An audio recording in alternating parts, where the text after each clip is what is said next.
We're going to begin our first real panel, and I'm going to start by thanking Ryan Ingris once again for that wonderful keynote address that got us off to such a good start. This panel we've entitled The Ottoman Armistice and the Displaced Populations. And I'm Ron Suni. I'm going to be chairing it until around 2 o'clock because I have to go teach a class. And then my colleague and the director of the program, Melanie Tenelian, will in fact take over. So before I introduce our panelists and their papers, I'm going to say a word or two about Melanie. First, I'm going to mention that she is our wonderful director and she's a great citizen of our department. In fact, I think she does too much, but that's her problem, not mine. She is now associate professor in the history department at the University of Michigan. She received her PhD from the University of California, Berkeley, and her research and teaching stretches from social and cultural history of World War I in the Middle East, the emergence of religious philanthropic societies, how they operate in times of conflict and war. She's even interested in the history of German missionaries, social Protestantism, and modern humanitarianism, which has become a big field. She's also interested in such wonderful topics as disease, medicine, and hospitals, and I notice food as well. And her wonderful monograph, The Charity of War, Famine, Humanity Aid, and World War I in the Middle East, tells how the Ottoman home front grappled with total war and how it sought to mitigate starvation and sickness through relief activities.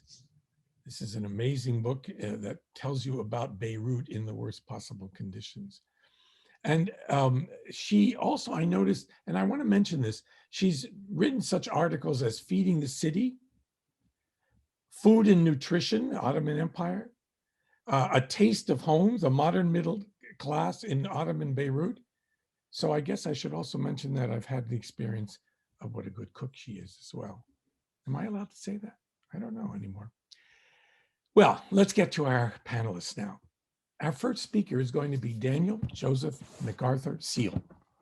Besides having lots of names, Daniel Joseph received his PhD in history from the University of Cambridge in 2015. He joined the BIAA in 2014 as a postdoctoral fellow and was the Enemies to Allies Project Research Fellow from 2015 to 2017. He's been a research professor of Middle Eastern history at Hong Kong Baptist University before he took up his post as assistant director of this British Institute in Ankara in September 2019. Daniel is the author of journal articles. I'll note, for instance, Resurrecting Legal Extraterritoriality in Occupied Istanbul. That was published in Middle East Studies. And an interesting article on intoxication and imperialism, nightlife in occupied Istanbul, 1918 to 1923, in comparative studies of South Asia, Africa, and the Middle East. Currently, he's working on such a range of topics from diplomatic, military, imperial history to social and cultural histories of alcohol, opium, and prostitution in the late Ottoman and early Republican period. And Daniel Joseph is going to speak to us today on sex work, displacement, and migration in occupied Istanbul. Daniel Joseph. Hi, thanks for the introduction, and thanks, Ari, for inviting me to this workshop. I'm really pleased to see it all coming together, and very honored to be the first speaker, or first panel. Now let me try and share my screen so that you can see my presentation while I'm talking. Okay. All right, hopefully you'll just be able to see my slides and not my notes from which I'll be reading.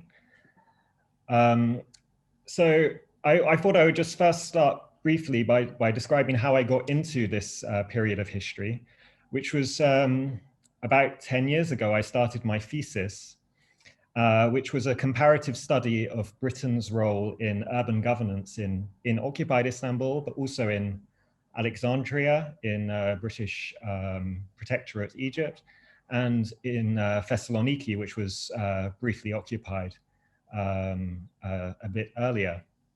It was perhaps an overly ambitious thesis, but which I'm glad some 10 years later, as I mentioned, is soon going to be published. The title is Britain's Levantine Empire, 1914 to 1923.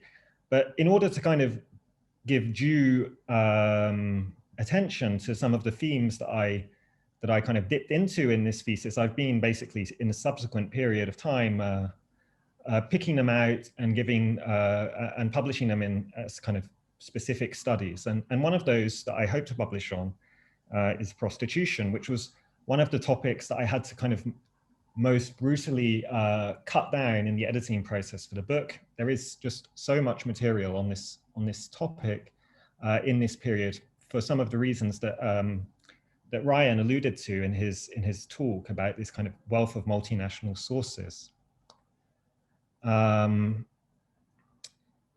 So there are this huge number of sources, some of which I'll be using here, particularly the French military and diplomatic archives, and also some documents produced just after the occupation period by the League of Nations. And while this is exciting, it's important to note that with the topic of prostitution, especially, one needs to be cautious when approaching these sources. Part of this is because of the specifics of prostitution, which I'll be talking about in a minute, but also it's because of the way in which occupied Istanbul was and is represented both by contemporary observers, but more recently by the historiography. There is this notion that of occupation era Istanbul as a place of extreme social breakdown and moral corruption. And that opinion was shared by both Allied commentators and by Turkish nationalists. Though their emphases differed, both saw the cosmopolitanism of the city as a cause of corruption, and prostitution was really kind of a symbolic issue of this general kind of feeling. And both, we have to remind ourselves, had a political interest in presenting themselves as the potential saviors of this corrupt city.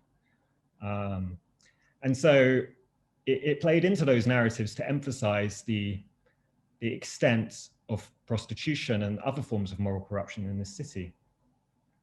In the Turkish case, this combines with a more general argument about westernization and moral corruption, which occupation period is represented as the peak of. So in an early work from 1922 on prostitution, Ahmet Rasim, he gave a kind of overview of how prostitution came to these lands. And he traces it from the Greek and Roman empires to the British-French presence during the Crimean War up until the First World War and occupation period. And basically is arguing that, you know, prostitution is just kind of an example of this Western influence in the city, something that he obviously disapproves of. And these instrumentalized characterizations of the city were continued by subsequent historians. So I was looking at an early article by the famous encyclopedist Reşat Ekrem Koçu, who wrote how, in an article on the morality police in the history of Istanbul, noted how the Armistice period was, to quote, "iğrenç ve korkunç sayfalar dolduran bir devridir," a period that, that's the translation, would be disgusting and horrifying pages, sorry, a period that fills pages with its disgustingness and horrifyingness. And later titles of research in Turkey show the persistence of this theme, which is, I'll try and give some example here. Yeah. So here's just a few articles published recently, and you'll see that this kind of moralist discourse about the city and the idea that occupied Istanbul was uniquely or particularly immoral as a place continues to be repeated today. Now, and combined with more general prejudices about women in general and prostitutes in particular, you should be careful not to take the kind of claims that you come across in the inevitably male discourse about prostitution in occupied Istanbul at face value. And there's another major difficulty, which is that there is a voicelessness in the archive in terms of the testimony, the direct testimony of the women who were registered as prostitutes, many of whom represent the archetype of the problem of the subaltern in history, although there are a few, it should be noted, who emerge wealthy and successful on the backs of careers, particularly as the managers of brothels. And I'm attempting to rectify this by using some of these archives that do give access to the testimony of these women. However, it should be noted that this testimony is normally provided in the course of kind of interrogation or questioning by male and state investigators or policemen. So again, we don't really have access to a kind of unfiltered testimony of the people who live their lives through prostitution. And in kind of thinking about those questions, I'm making reference really to studies of prostitution that are more developed in other parts of the world. Okay. Yeah. So, oops, I went twice down. Okay. I'm not going to get too much into kind of description of the general characteristics of prostitution in occupied Istanbul, because there's actually been a lot of very good research done on this topic in the past decades. And you can look at the works of Cem Doğan in Turkish or Mark David Wise in English if you want a kind of comprehensive overview. These are a selection of 4 statistics from the occupation period showing that the nationality or origins of the women who are registered as prostitutes in the city. There's a few kind of points that I want to pick out. One is that the vast majority of registered women are local subjects. Despite the aforementioned claims of Western culpability for prostitution, it remains largely a local affair. Another obvious point is that Muslims are likely underrepresented amongst the registered prostitutes in Istanbul. But it's important to note that there is no reliable census figures for Istanbul in the Armistice period. There isn't an official census until 1927. And the last census in 1914 was a kind of extrapolation of an earlier census. And there's obviously, you know, as we heard from Ryan and Ron, there was being a huge amount of displacement, killing in this intervening years that make it very difficult to arrive at an estimate of the population and its demographics. It's worth noting, however, that in other kind of ways that we might access demographic data about these women, that the representation of different communities differs. So for example, there are a higher proportion than you see here of Muslim women amongst the numbers of women who are admitted for treatment for sexually transmitted diseases, what are called at the time, and I'll probably keep referring to erroneously as venereal diseases. And Muslim majority districts are more likely to have unregulated red light districts and unregulated brothels. So there's perhaps a case to be made that the figures of the numbers of women engaged in prostitution are more representative of the overall demographics of the city than the numbers of registered women shown here make out. The other thing to note, as mentioned, is that there are a large number of women who are practicing prostitution or exchanging sex for money who aren't registered and don't figure in these statistics. And the estimates of those vary very widely. So from 4,000, which is a figure given in the survey Constantinople Today, to an astounding figure of 50 to 60,000, according to the French medical officer Dejuné. Again, we have to remember these kind of biases about the character of women in the city and the kind of low esteem in which they're held that might lead to such an exaggeration. There are also obviously men who are exchanging sex for money who aren't registered as prostitutes. And I believe it's the case that they still cannot be registered as prostitutes today in Turkey unless you're a woman on your identity card, which has led to some issues around prostitution in contemporary Istanbul. And there's also a manipulation of figures going on. And one good example of this manipulation of figures we see is in a letter written by the heads of the Union of Zemstvos, which is a white Russian organization in Istanbul, which claimed that there was an excess of 2,000 Russian women registered as prostitutes. And that figure is then repeated by the League of Nations High Commissioner for Refugees, Nansen, in letters that he sends looking for funding to various women's organizations around the world.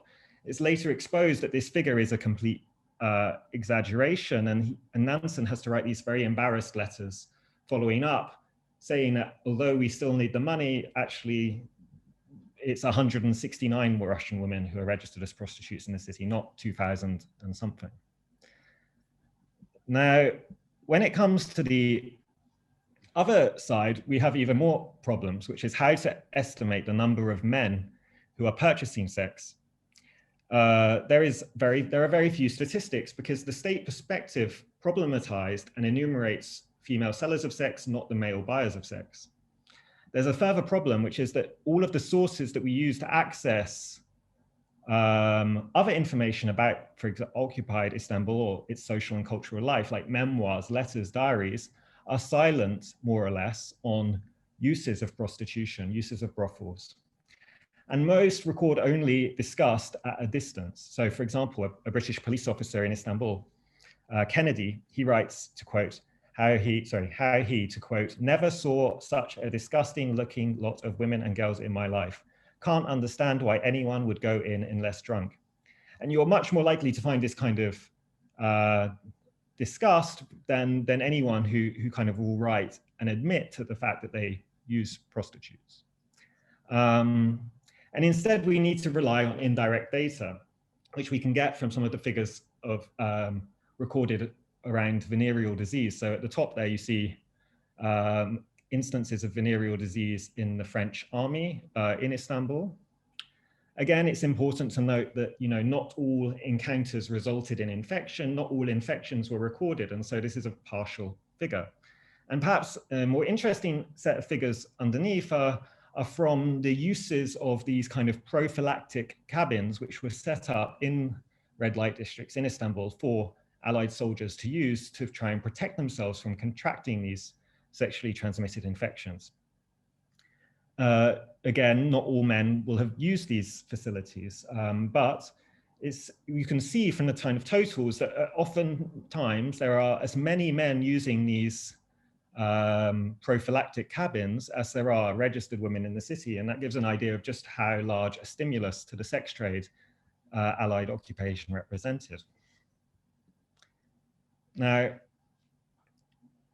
there is already in Istanbul, by the time the Allies arrive, a system of regulations for prostitution in place. And like other aspects of urban governance, it emerged with a local experiment in the 6th district, Pera, in the 1880s, that was then followed by a nationwide regulation in 1915. And that established the basic principles for regulation: rules for the registration of women as prostitutes, for the location and licensing of brothels, and for their regular medical inspection, and in the case of infection, for women's incarceration in locked hospitals until they've recovered. And the war and the occupation brings a kind of new series of tools to the state for the administration of this issue: the end of capitulations, the institution of martial law, that allowed for more aggressive attempts at the control of prostitution. This picture here is a selection of 9 of 157 individuals who are either expelled from Turkey entirely or expelled to the interior in the case of Ottoman subjects, who are basically amongst pimps and madams, or managers, who were targeted, arrested in 1915 on the back of this kind of expanded powers that the Ottomans found themselves in possession with after the abrogation of the capitulations in 1914. But despite this kind of efforts that this represented, the Allies found the Ottoman system of controls for prostitution to be inadequate. Now, this is kind of evidence of a general colonial tendency. In fact, every time any single issue comes up in the occupation period, you'll find the Allies saying that the Ottomans' existing system of regulation for that issue is inadequate. And they obviously do that because then opens the door for the expansion of their own authority and control. But there's a kind of something holding them back in this case, which is that the British, because in Britain mainland, prostitution is illegal, and the idea of the British being involved in a system of licensed prostitution is potentially controversial. The British basically hold back, and what ends up happening is that there's a kind of compromise where the Allies carry out enforcement actions against brothels and prostitutes, but the registration and medical inspection continues to be done by the Ottoman authorities under Allied supervision.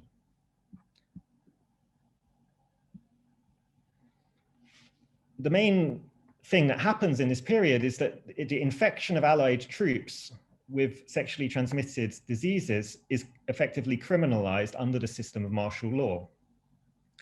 And there's this, under martial law, the Allied officers are basically allowed to institute what's called a procès verbal, where they kind of verbally try a woman without any kind of jury or not even sometimes a written record, and are allowed to impose fines or imprisonment on those women. And the French diplomatic archives contain dozens of records documenting such accusations. Soldiers who reported themselves as infected were required to give information about where they suspected they had contracted their disease, and would later return to the site in the company of gendarmes who would then attempt to identify and potentially try the woman. Now, just to let you know, what this image is a prostitute's identity card, and you can see on the right-hand side, it gives details of their height, their eye color, their name.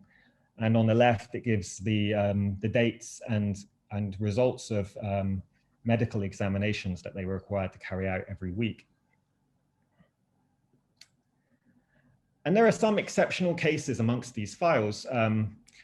Some of them don't even appear to have been financially remunerated. There is a woman, Domna Christidis, who's an Athenian but living in Istanbul, who is arrested and tells how she had, over the course of 2 weeks, been wooed by this French sergeant, who's anonymous, by the way. It's something, another kind of inequality in the archive is that the male accusers also remain anonymous, whereas women are named in these investigations.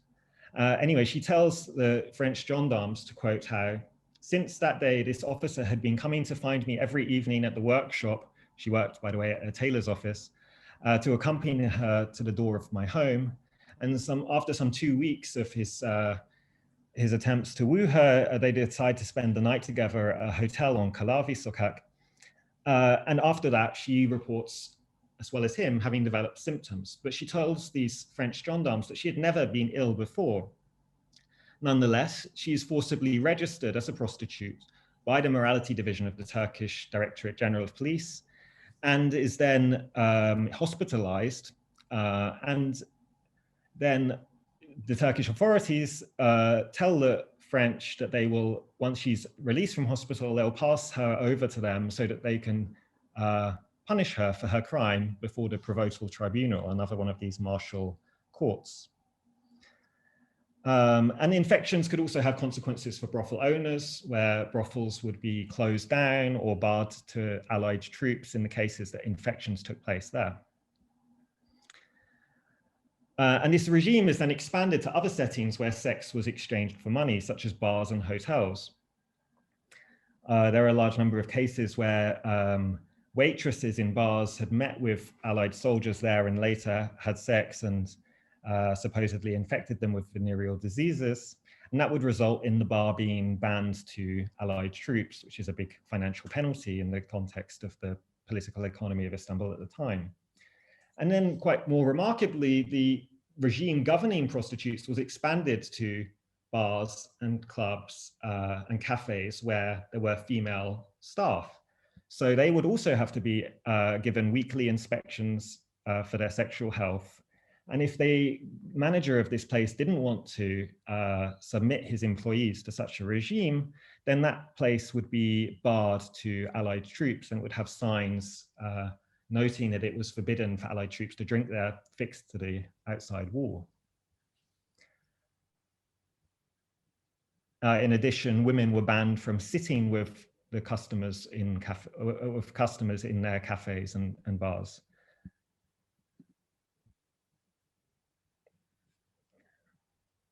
Now, the relationships between Allied servicemen and prostitutes are diverse. There are some cases of marriages, some friendships, some business partnerships. Most likely, the majority of the encounters between them were forgettable and without incident. But you cannot ignore the significant levels of violence that Allied servicemen perpetrated, both against registered prostitutes and also their clients from other nationalities. And just an example of this, there are numerous examples of this in the archive. We have sailors escorted back to their ship by military police after they'd beaten a woman and one of her clients at Madame Magnon's Umumhane, a brothel in Birahane, Sakak in Galata in February 1919. In July 1920, a woman claims that the French gendarmes have attempted to break their way into the building because, and in their defense, one of these gendarmes says that she had called him a cochon, a swine. There are other cases where French soldiers kind of go on rampages through the red light districts of Istanbul, fighting, under the influence of alcohol, fighting the clients of that they find in the brothels, and then pulling one woman by her hair, waving a revolver, and so on and so on. These are in, I won't go into the detail of all of these cases. The main thing to note is that although violence against these women was nothing new, under the conditions of occupation and martial law, women were doubly vulnerable to these Allied servicemen, because the servicemen were beyond the reach of the Ottoman police, while the Allied police, who were meant to be policing the broader Allied troops, were few in number and presumably likely to support their comrades in arms. And women relied on these men both for their incomes and livelihoods, both as their clients and also as their regulators. The last point I want to make is about what happens at the end of the occupation period, because despite the kind of burden of additional regulation of violence, the departure of Allied forces presents its own difficulties for registered prostitutes in Istanbul. The economic contraction felt across the city had a disproportionate impact on prostitution in the wake of the occupation. And that was accompanied by a loss of political safeguards for the foreign nationals and minority populations, which were heavily represented amongst sex workers.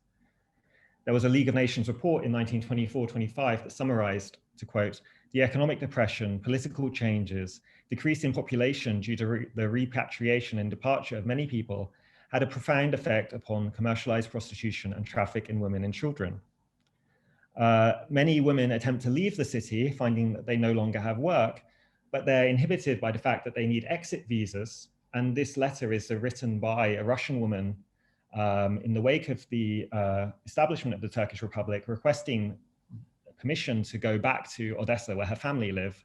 She's been registered previously as a prostitute in Galata. And in the League's wider reports on prostitution in Syria and Greece, you find numerous women who record that they had previously worked and resided in Allied-occupied Istanbul, in brothels in Allied-occupied Istanbul. There is, as a result, a kind of a large degree of people smuggling, where you have cases of women who are registered as prostitutes, who are in debt to their brothel owners or other money lenders, who can't receive exit visas to leave the city, who then smuggle themselves with sailors to places like Beirut, Alexandria, and even further afield. And the kind of consequence of this is that by the late 1920s, there's a much lower number of registered women than in the occupation period. There's also far fewer brothels, and the inhabitants of those brothels and their managers are increasingly, over these years, formed by the national majority of Turkish Muslims. And this decline and exodus leaves the occupation period fixed in public memory as the apogee of organized prostitution in the city, and is frequently encountered in the literature set during the Armistice period. And these works reinforce this, what I mentioned earlier, this already present idea that prostitution was a product of Western influence, a claim that needs to be treated as carefully as all others emerging from this broader Westernization hypothesis. So I hope that this paper and future publications can restore attention to the lives of women behind such generalizations, though the difficulty of uncovering documentation that provides adequate testimony of their lived experiences must be acknowledged. Thank you. Thank you, Daniel Joseph. That was really interesting. It gives a kind of liveliness and deep texture to the stories we're telling. We're not just doing high politics in a period of occupation. They're actually lived lives there, and this was beautifully done. And we're going to have more of that as we go forward.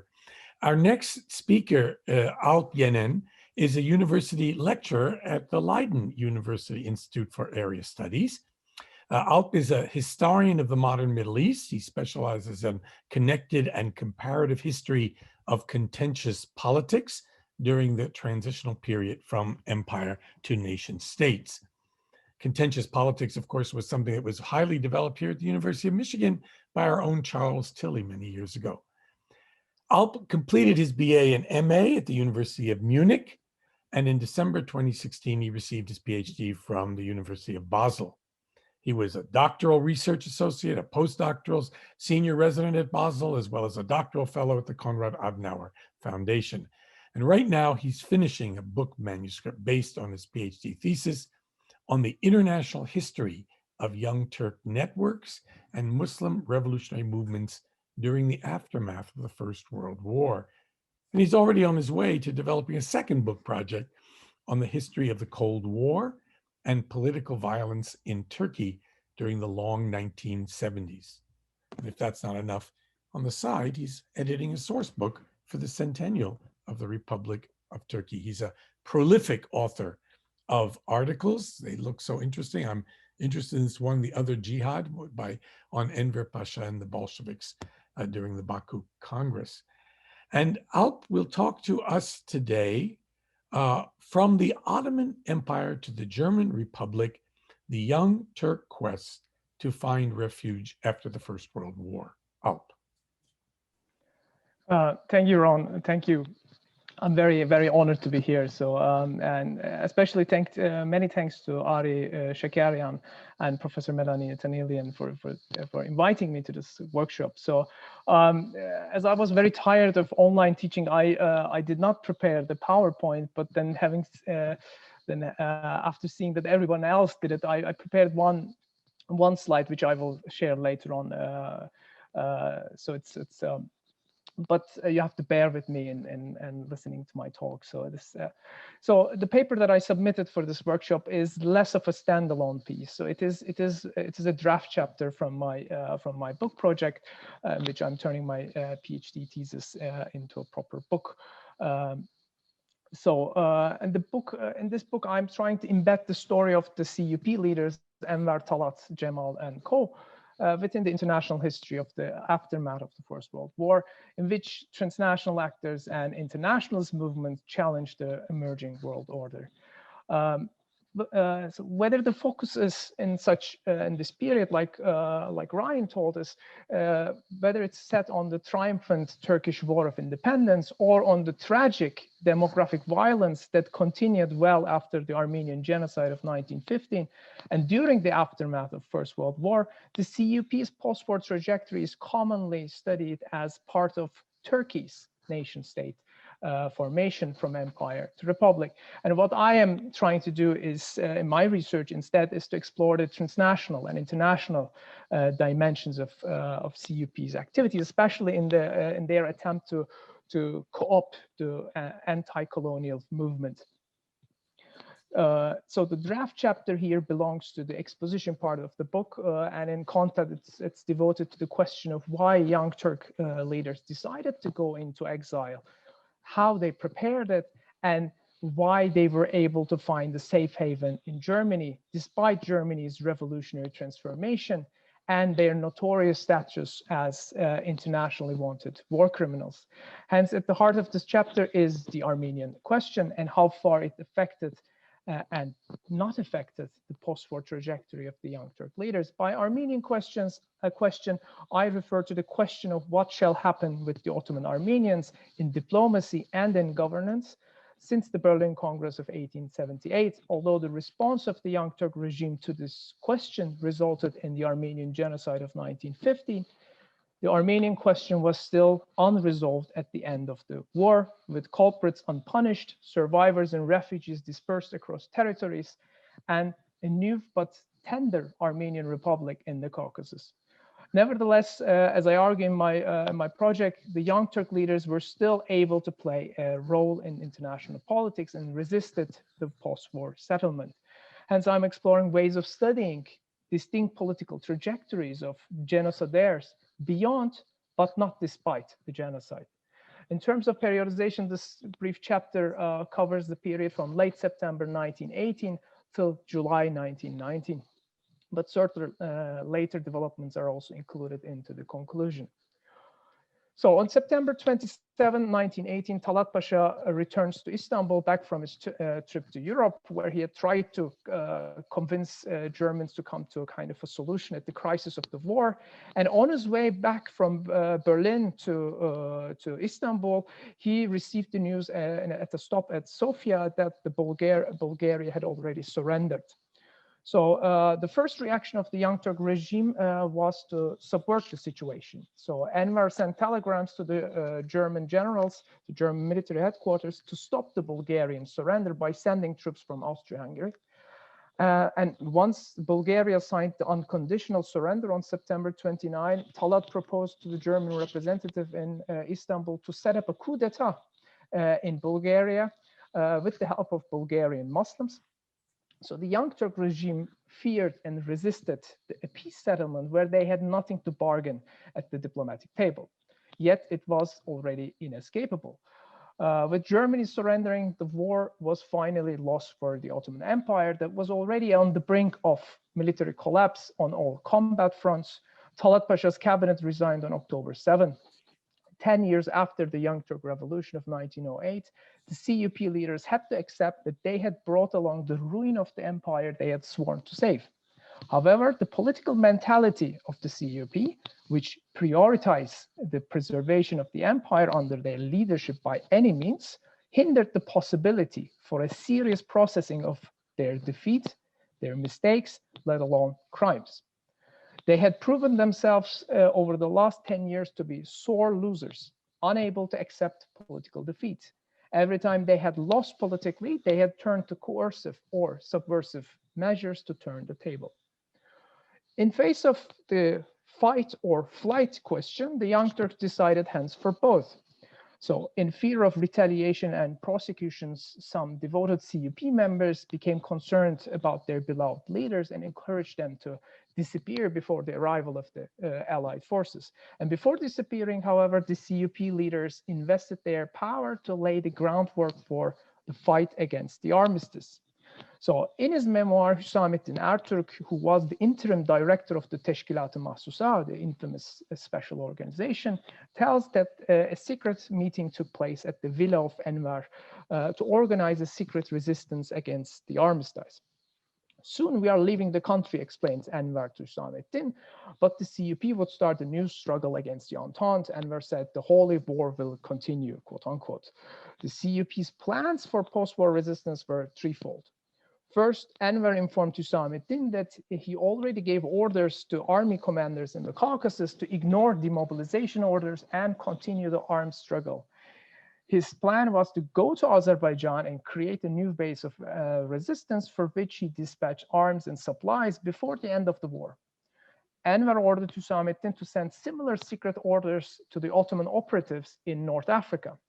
By making reference to the Second Balkan War, where the Young Turk regime was able to reverse some of the losses of the war, Enver explained that the second phase of the World War is about to begin, quote unquote.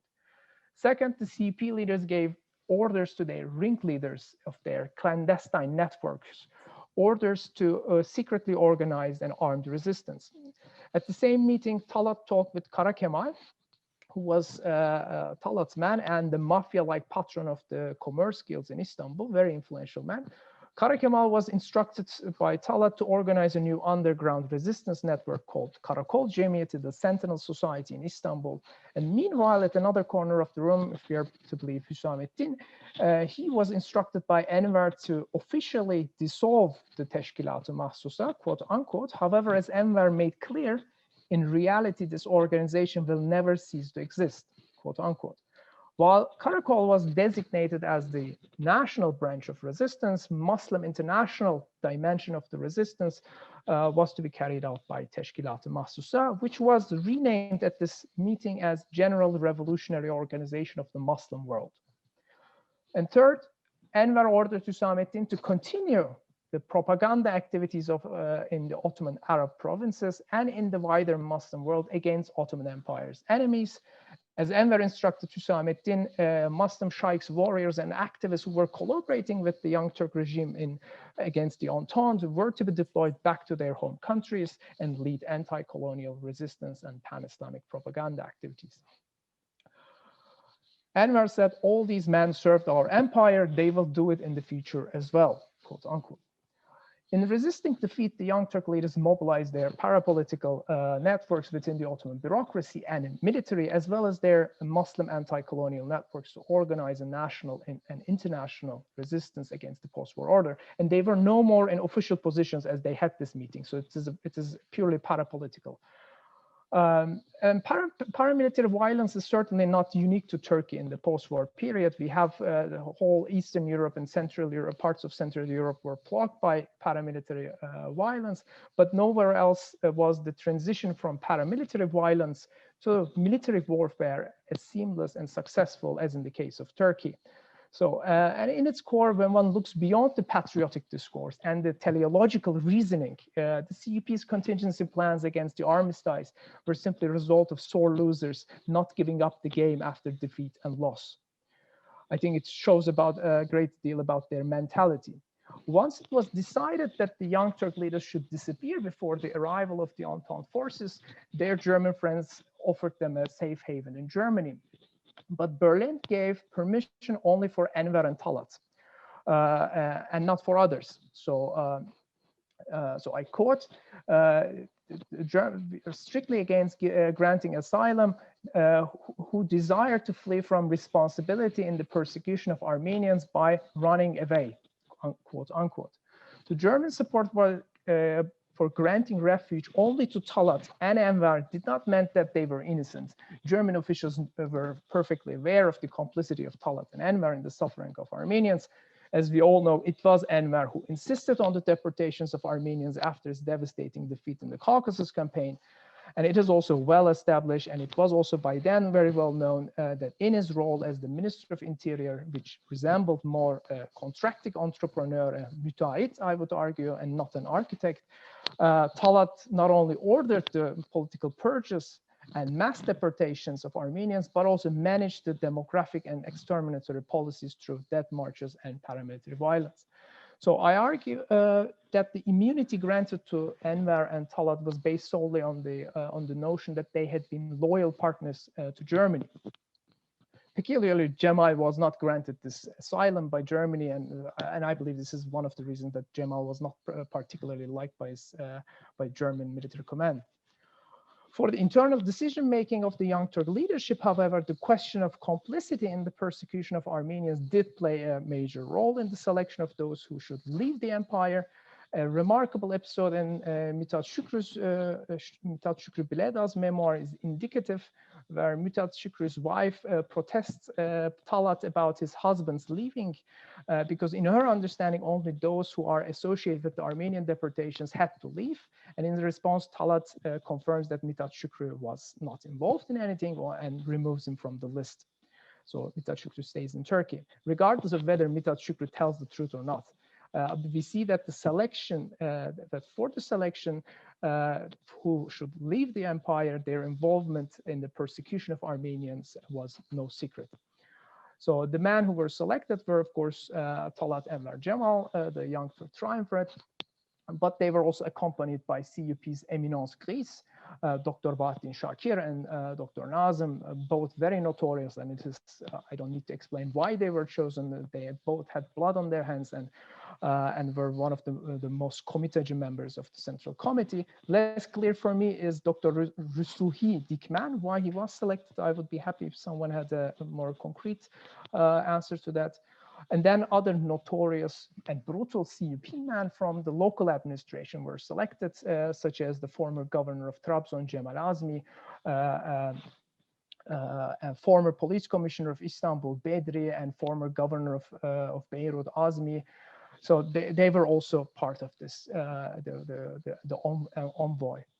Bahattin Shakir even compared their decision to leave Istanbul to the hijrah of the Prophet Muhammad from Mecca to Medina in 622. This was, of course, a very self-praising apologia. They saw themselves as blessed and burdened with the sacred mission of to move away for the sake of the holy community. So before the night the Young Turk leaders disappeared, Talat participated at the opening, the final Congress of the CUP in November 1st, where he held a speech, and Professor Sunni already summarized certain aspects of this speech, which also resembled parts of his memoir. And Talat says, I will not deny the horrors and so forth. Deportation incidents did occur and massacres did occur and so forth. And as we heard from Professor Sunni, it was the result of fanatic officials and Muslim subjects. And Talat admitted that the government failed to punish and investigate the crimes properly due to wartime constraints. So he said, I took every responsibility and postponed all kinds of investigation for after the war, quote unquote. The war has ended with our defeat, said Talat in explaining his decision to resign. And Talat could boldly take the responsibility. He could take the blame because he knew he was leaving in that same night. So, and by taking the blame, he hoped to safeguard the reputation of the Committee of Union Progress as a political movement, and trying to clean the record of his fellow CP man who would stay in Turkey and still remain active in politics. So on that same day as Talat's speech at the Congress of the CUP, the staff of the German Naval Division for the Mediterranean held a meeting, a secret meeting, and here the exfiltration of the Young Turk leaders was discussed and decided. So these fugitives were picked up at different ports around the Bosporus, and they were brought to the port of Tarabya, where they got on board of a former Russian torpedo boat that departed for Sevastopol that night. So, and once the news broke out in the capital that the Unionist leaders left the empire, all hell broke loose. Columnists fiercely debated with each other in the newspapers, which now the CUP censorship was revoked. And the image of the CUP seen by the former opposition as a criminal band of thugs, tyrants, and megalomaniacs dominated this public discourse. However, one critical voice reminded readers, unfortunately, the Unionist clubs absorbed the entirely of Homeland's less literate segments. The policemen are Unionists, the soldiers are Unionists, the departments are Unionists, everybody is Unionist, quote unquote.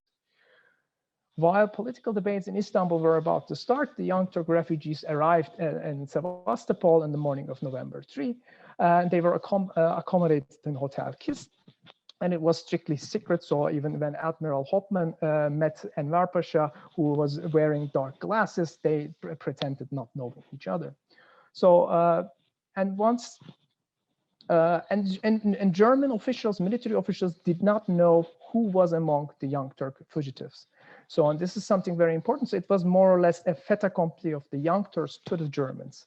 So, and German officials would later complain, I quote, in other ways as well, we intend to deny our help to those office holders who are compromised in the Armenian question as exploiters, quote unquote. But it was already too late for such objections, and German documents illustrate an interdepartmental dispute in which diplomats criticized military officials for protecting men like Bahattin Shakir and Nazem and so forth, who are, I quote, compromised in the Armenian and Arab question. So, and after Sevastopol, except for Enver, everybody left for Berlin. Enver wanted to reach Caucasus, which he failed to do, but he remained outside of those who went to Berlin. He came to Berlin later on. And once Talat and others arrived in Berlin on November 10, they did not find the German Reich they were expecting, because it was the November Revolution had already started. The day before, the socialists took over the government by a revolution, wrote Talat about the arrival in in Germany. Today, the government is in the hands of social democrats, explained Talat. The famous Liebknecht is the leader of a group called Spartacus. At any given moment, they try to overthrow the government. Their program is based completely on Bolshevik principles, quote unquote. So the Young Turk refugees were surprised by the November Revolution. And Talat's arrival caused a major debate among the Turkish community in Berlin. So there's at the Turkish club, the Türk Ocağı in Berlin at Kantstraße 8. So there were major debates. So there was Hamdullah Suppi, although himself a Turkish nationalist, he was quite critical about Enver and Talat especially. He was giving these inflammatory speeches to the nationalists, and then socialist Turkish students arrived who had taken part in the sailors' revolt and killed the later Turkish Spartacus. So nationalists and Spartacus students discussed with each other, and one of those evenings on November 19, Saffet Ziya came accompanied by an Armenian clerk from the Ottoman embassy, and they announced that they founded a committee which demanded the arrest and deportation of the fugitive CUP leaders from Germany for the murder of 800,000 Armenians, for crimes against reason and humanity, and he wrote petitions. So you see that within the Turkish community, also divisions and critique about the Young Turk leaders was commonplace. According to legends, we don't know if it's true. Talat decided to have a talk with these students, and with tears in his eyes, as he was known to be. So he told his version of the story, and apparently he kind of settled the situation.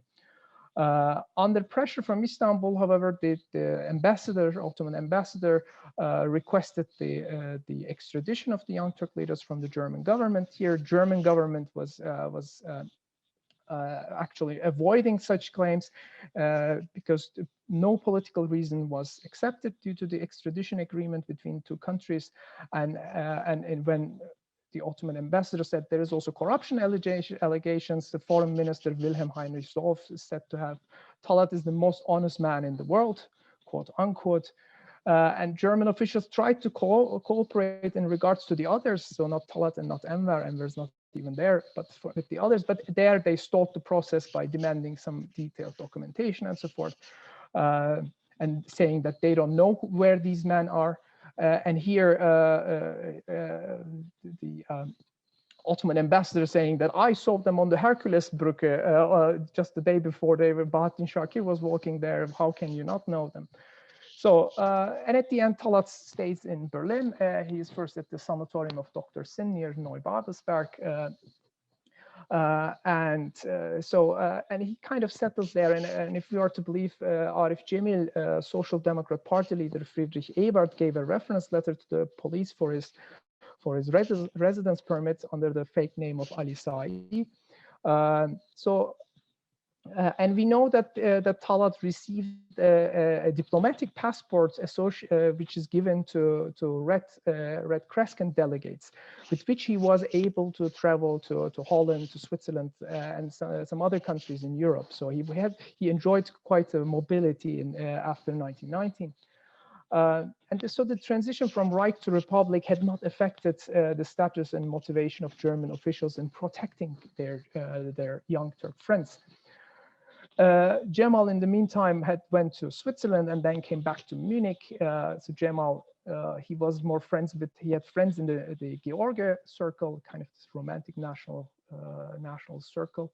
And interestingly enough, once Cemal is in Munich, he witnessed the Bavarian Soviet Republic, the Bavarian Revolution, and the wife of the leaders of the revolution is even hidden in Cemal's apartment. So here we see that the youngsters they had friends to nationalists, to socialists, but then also state officials at the same time, and this also continued throughout 1919, 1920, and 1921. So, and in dealing with the Armenian question from abroad, the situation certainly changed after the Greek occupation. So there, suddenly the CUP's reputation was once again kind of in a better light in the general Turkish public. But here, I think here I can just briefly show you this I believe I'm running out of time. Please tell me if I am.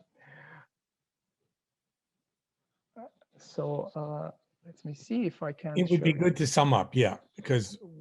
Yeah, so then, okay, let me sum up. So as we know, there was the military trials in Istanbul where the CUP leaders have been sentenced to death in absentia. And most of those who were arrested in Istanbul, the CUP members, they were taken to Malta because of fears of that there might be intervention there after the Greek occupation. That the public was very much against. And here we observe that Talat approaches the socialists in Berlin, in Europe. So he approaches the Socialist Internationalist leader, Kamil Hüyman, and Kamil Hüyman tells him to invest more energy in propaganda in the Armenian question because nobody knows the Turkish version. So, and this is also the reason why Talat and Cemal start writing their memoirs, and they engage also with newspapers. Cemal writes to newspapers saying that he has no responsibility in the Armenian genocide, and Talat goes to speak with editors of newspapers such as the Berliner Tageblatt. He talks with Theodor Wolff and convinces Theodor Wolff not to publish anything on the Armenian affairs anymore.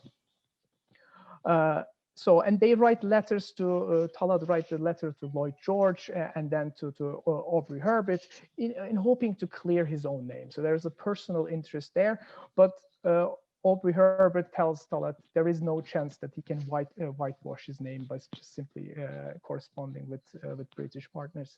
So to come to conclusion, the Armenian question certainly forced the Young Turk leaders to flee into a self-imposed exile. Talat's fellow Young Turk colleagues came to realize that beyond few individual propaganda initiatives, the Armenian question could neither be easily settled in their favor, nor could it constitute an imminent threat to them in the exile. So two factors contributed to their ambiguous safety in Germany, which was that their status was very extra-legal. So it was kind of a very ambiguous, and this allowed them a certain freedom in acting in Germany. And second, in their ambiguous safety, the Young Turk leaders profited from the ineffectiveness of the international law. The military tribunals after First World War constitute the foundation of international law, as we know from Wartime and others, but their effective implementation remained limited. And at the end, there was only limited ambition on behalf of the Entente to address the war crimes of the CUP leaders at the Paris conference. Since the Armenian question, as we heard also and Ryan's comments, it went already, it wasn't that important anymore. And at the Leipzig tribunals of German war crimes, the names of the 9 Young Turk leaders which were initially in the list were later erased by the Allied leaders. So beyond moving away from court-martial prosecutions and going into exile was seen from the beginning on as a way of resisting the outcome of the result of the war. And towards the summer of 1919, Talat and his friends, and Enver arrives in the summer, slowly approached the idea of connecting their own self-perception as unjustly persecuted victims of the post-war settlement with the fate of the Muslim world, which was currently being parceled and partitioned, and hence connecting with this anti-colonial movement. And this is the story of the next chapter. Thank you very much. Thank you, Ali. Thank you. Oh, thank you. Let me just introduce the next speaker, and then I'm going to slip away because I have to teach a class. And Melanie Tandelian, my colleague and commenter on this panel, if there's any time left, will proceed and take over. So my colleague and friend, Ari Shekerian, received his PhD from the University of Oxford in 2018. His thesis was entitled "The Armenians in the Ottoman Empire After the First World War." So this gives us exactly this period of the armistice. And his research was grounded in detailed archival research. And he conducted that research at the library of the Armenian Mukhtaris congregation in Vienna, the Prime Minister's Ottoman archives in Istanbul, the National Library of Yerevan. He based a lot of this work on a close reading of the very prolific Armenian press of the time. Ali has also edited the Adana Massacre, 1909, 3 reports, and an anthology of Armenian literature, 1913. Dr. Shekerian Ari was a fellow at the Institute for Research in the Humanities at the University of Wisconsin-Madison. He's been Kazan visiting professor in Armenian studies at California State University in Fresno. And now, the height of his career, he is our Manukian postgraduate fellow here at Michigan. And he's going to talk to us about a very interesting incident, revisiting the 1923 bombardment of Corfu, the untold story of Armenian refugees and orphans. Ari. Thank you, Ron, for the introduction. Let me share my screen. Right. Yeah. So, good afternoon, everyone, and also good evening, everyone. First of all, I want to personally thank the Center for the Armenian Studies at the University of Michigan for giving me this opportunity to organize a workshop about the Ottoman Armistice. It has always been in my mind to organize such a workshop on the 100th anniversary of the Ottoman Armistice, and I am very grateful for the support of the center. I want to thank Professor Ronald Suni, who is always a role model and a source of inspiration, for helping me to organize this workshop and for providing his valuable feedback on my work. I want to thank Professor Tanyelian for her guidance in organizing this workshop, and I must thank Naira Tumanian, our program coordinator, who made this virtual workshop happen behind the scenes. So following the surrender of the Ottoman Empire and the signing of the Armistice of Mudros, temporary refugee camps and orphanages were soon established by the Armenian leadership to shelter and support the genocide survivors. As early as in October 1918, in Istanbul alone, 8 refugee camps and 10 orphanages were organized by the community to host over 9,000 refugees, including 3,000 orphans, Armenian orphans. The Armenian community in Istanbul, with the significant help of international organizations such as Nearest Relief, the Lord Mayor's Fund, the American Red Cross, organized humanitarian aid for the Armenian refugees and orphans. The suffering of the Armenian survivors, however, was not over. The misery of Armenian refugees and orphans who were offered protection by the relief organizations continued throughout the Armistice years. For instance, the sanitary conditions in refugee camps were so poor that in one camp in Istanbul hosting 2,500 Armenians, the death rate reached to 50 per day. The assistance of international humanitarian organizations and the relief activities of the Armenian community still fell far short of full recovery for the Armenian refugees and orphans. Consequently, following the defeat of the Greek forces by the Turkish nationalists in 1922, the Armenian refugees and orphans were transferred from Istanbul to Greece. As you may see on this table, between 1918 and 1922, the Armenian community in Istanbul donated about $634,000, and Nearest Relief and the Armenian diaspora also made generous donations. During the Armistice years, Istanbul, the Caucasus, and northern Syria were the major areas of resettlement for Armenian refugees and orphans. In 1918, there were 300,000 Armenian refugees in the Caucasus and approximately 285,000 refugees in the Middle East. From 1918 to 1922, the relief activities of the Nearest Relief, the Lord Mayor's Fund, and the American Red Cross, together with Armenian civil society organizations, continued in these 3 locations. Despite efforts of the relief organizations, the poor sanitary conditions, extreme poverty, and famine persisted. The appalling circumstances of the Armenian refugees and orphans was described in a publication by the Nearest Relief. I quote, "Hundreds of children, deceased, starving, uncared for, were roaming around the streets like little animals. In fact, they were savages," end quote. In this presentation, I will focus on the Corfu shelling of 1923 by the Italians and its effects on the Armenian refugees and orphans. and the relief activities of Armenian community in Istanbul for these orphans and refugees. Therefore, I will exclude the activities of the Nearest Relief, Lord Mayor's Fund, and the American Red Cross, as the historiography on the post-war humanitarian relief has already focused on these organizations. The bombardment of Corfu remains a multifaceted episode in the historiography. Historians have primarily focused on identifying the parties responsible for committing the murders. Some academic works have described the case and the political developments following the Corfu incident, but the topic at hand has been notably absent in historiography. So was the killing of innocent refugees and orphans not been addressed in historiography? Why has the killing of innocent refugees and orphans not been addressed in historiography?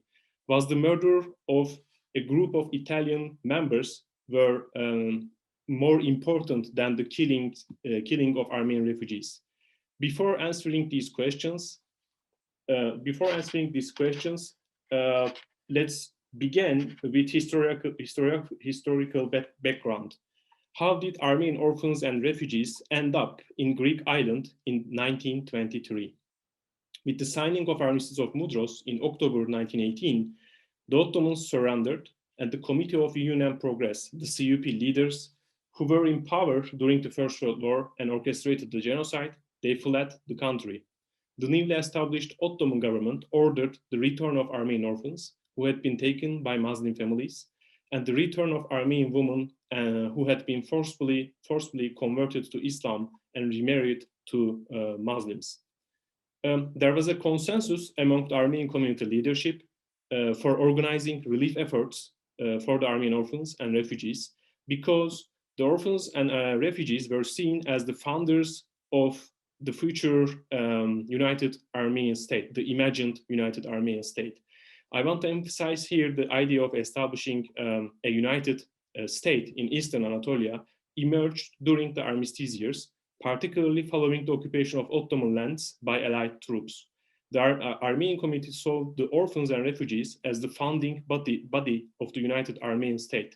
In fact, Boğaz Nubar, the representative of Ottoman Armenians at the Paris Peace Conference and the most influential Armenian political figure of the Armistice period, in an interview underlined that united Armenia would be created with the unification of the Armenian population in the Caucasus and Armenian refugees scattered throughout the Ottoman lands and throughout diaspora. Helping the Armenian orphans was one of the main challenges of the Armenian community in the Ottoman Empire after the Great War. With the assistance of Armenian Patriarchate in Istanbul, the Armenian community established a special body just for orphans, Vorpahinam, the Orphan Commission, in order to organize and cover the special needs of the orphans. Soon, the administration body of Vorpahinam made a decision that Armenian orphanages would be organized in all districts of Istanbul. As you may see on this table, there were orphanages almost in every neighborhood of Istanbul, run by the Armenian and also international relief organizations. A central orphanage, Askayin Getronagan Vorpanots, was organized in the Kuleli Military High School building, which hosted more than 1,000 Armenian orphans. This building was indeed designed by Garabet Amirabalyan in 1843. In September 1919, the Armenian National Assembly made a decision to collect special tax titled Hayreniki Durg from the members of the Armenian community in order to use this money for assisting the Armenian orphans and refugees. The Armenian Patriarchate announced that baptism and wedding ceremony requests of those Armenians who didn't pay this special tax would be refused. The Patriarchate and the National Assembly were trying to put pressure on the wealthy Armenian families in Istanbul to donate significant amounts of money to Armenian orphans and refugees. From New Year's Eve to the Armenian Christmas, thus from December 31st to January 6th, was announced as the Orphan Saving Week and Christmas of Orphans by the Armenian Patriarchate. The community members were encouraged to make donations for the Armenian orphans during this 1 week period.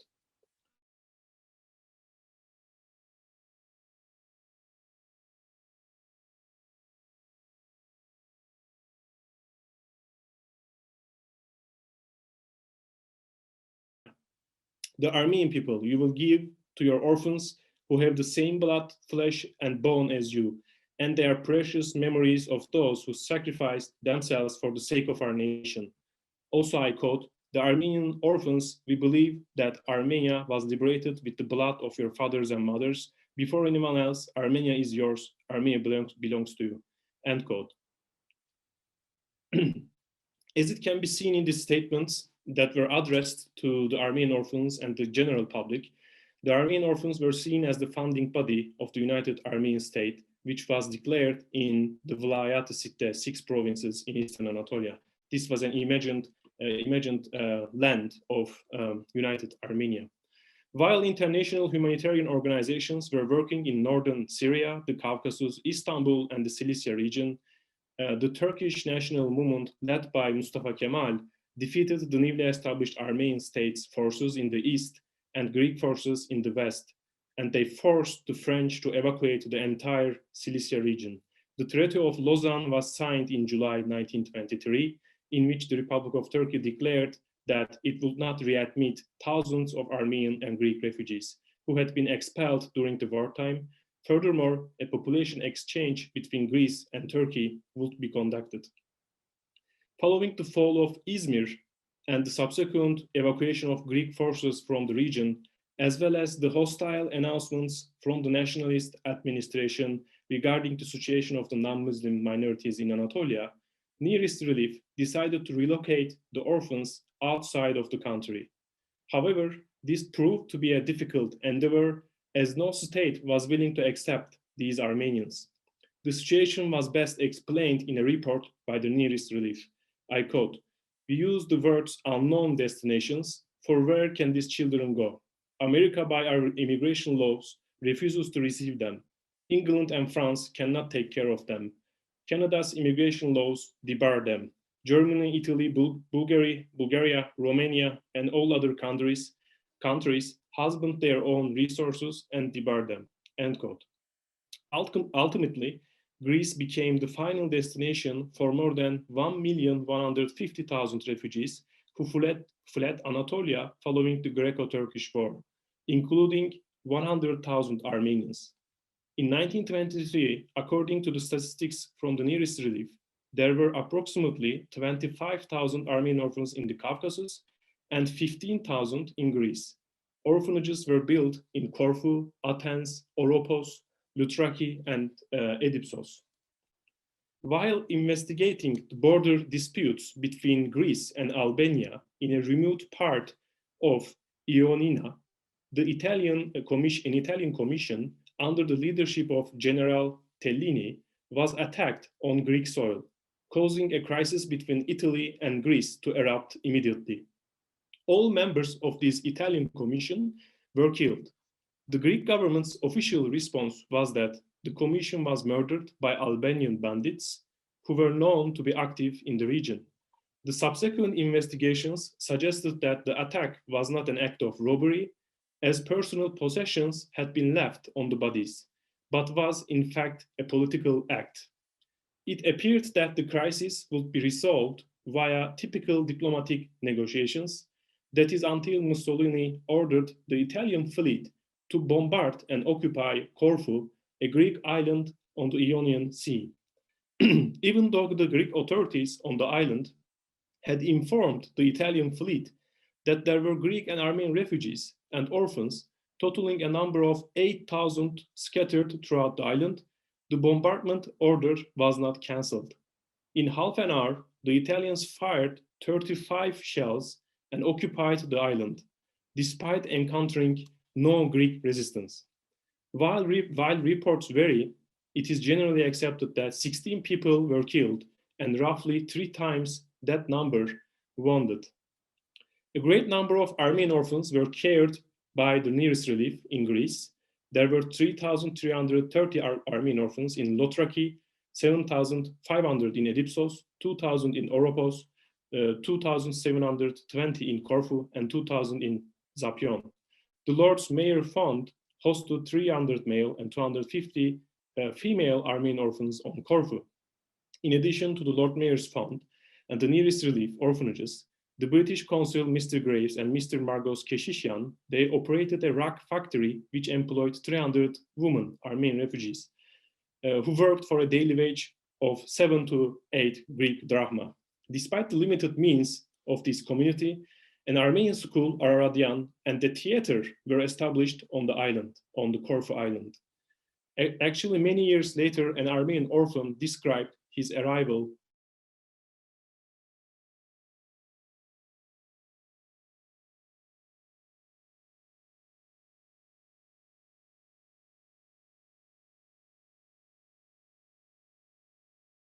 here. 1,000 families were dumped on a little island in the refugee compounds with no housing, no food, no sanitary facilities, and not even clean water to drink, end quote. It was at this time that Italian bombardment of Corfu began.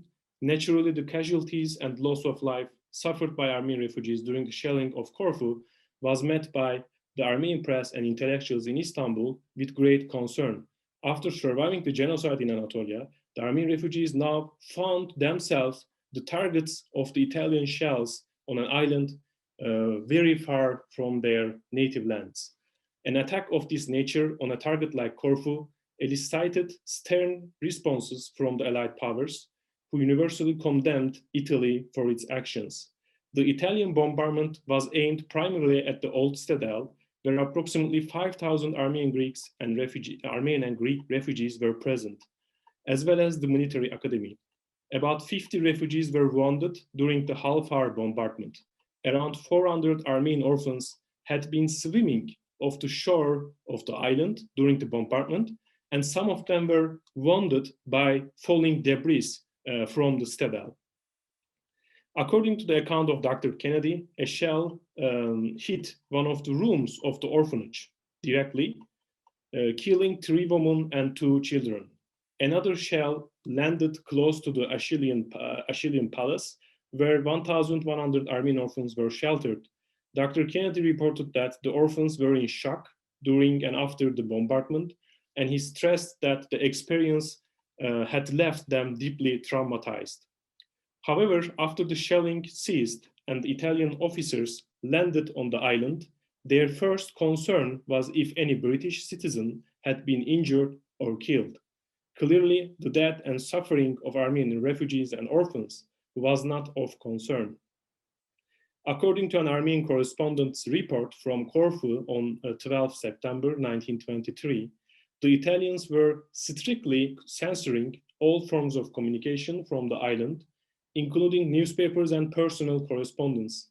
After the bombardment, with the buildings in which they had been staying completely destroyed, the Armenian refugees and orphans were forced to sleep on the streets. Even though the Armenian refugees and orphans suffered from the Italian bombardment in the first year they settled in the island, in the subsequent years, they managed to integrate into the daily life. Soon, some refugee Armenians opened small businesses, improved their trade skills, learned the local culture and the Greek language.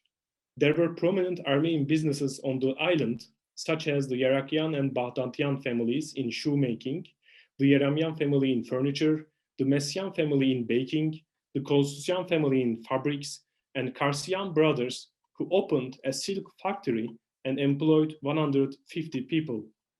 These were all Armenian refugee families. The misery of the Armenian refugees and orphans, however, continued. The Greek government appealed to the League of Nations, claiming the country could no longer accommodate these Armenian orphans and refugees. Many Armenian refugees who had re-established their lives in their quote-unquote new homes were forced again to leave and sell their belongings at fire sale prices. As a further incentive for Armenians to leave, the Greek authorities encouraged local Greeks to boycott the Armenian businesses. Facing such discrimination and state pressure, some Armenian families acquired Greek names and surnames and registered as Greek citizens to avoid future deportation. Some of the Armenian orphans who remained in Corfu were sent to orphanages and foster homes in the mainland Greece, resulting in assimilation into Greek society. A group of Armenian orphans who were in Corfu were selected by the Canadian authorities and were settled in Georgetown, Ontario, to become great farmers and quote-unquote good citizens. Interestingly, the local Armenian newspapers, which were published in Athens and Thessaloniki, such as Ararat, Noralik, and Yergung, they published a series of articles calling the Armenian community leadership to accelerate the Nerkah, repatriation of Armenian refugees and orphans to Soviet Armenia. In the subsequent decades, roughly half of the Armenian refugees in Greece moved to the countries such as France, Canada, Brazil, and Uruguay, which had agreed to accept Armenian refugees, viewing them as a source of quote-unquote cheap labor. After the Second World War, the majority of the Armenians living in Greece moved and settled in Soviet Armenia following the repatriation agreement between the Soviet Union and Greece. So to conclude, in Daily Life in the Abyss, Genocide Diaries 1915-1918, Vahe Tashchian puts emphasis on two diaries written by Armenian survivors, and he criticizes official Ottoman state documents, state laws and regulations, and secret correspondence between the Ottoman authorities that do not provide details about the sufferings of the Armenian refugees in their daily lives.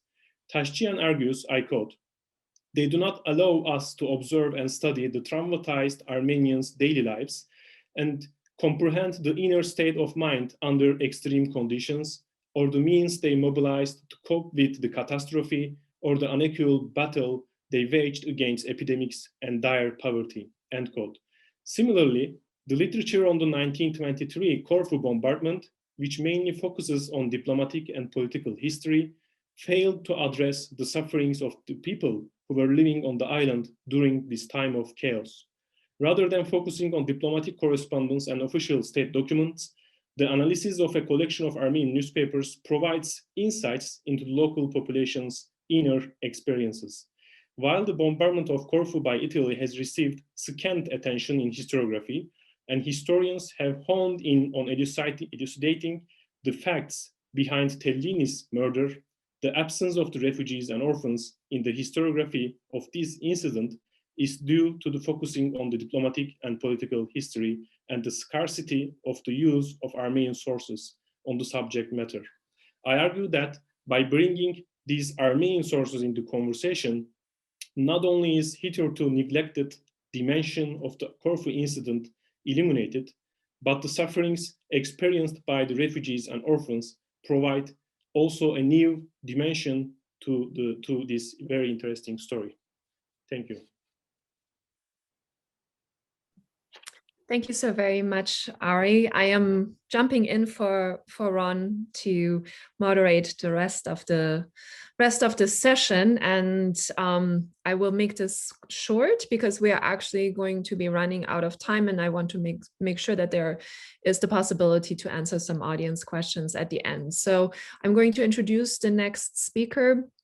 Ayşenur Korkmaz is coming to us or dialing in from the Netherlands today, and she is a researcher at the University of Amsterdam, European Studies. She gained her master's degree at the Central European University, and there she's focused on nationalism studies and graduated with honors. Her main area of interest are the Armenians of the late Ottoman Empire, Soviet Armenian history, as well as anthropological concepts of homeland, sacralization, and materiality. She's published articles on violence and expulsion during the Hamidian massacres and the Armenian genocide, as well as on the post-genocide period in Soviet Armenia. Korkmaz's current doctoral research explores the post-genocide articulation of the Armenian homeland in Armenia through narrative, materiality, and ritual practices. And I invite Ayşenur now to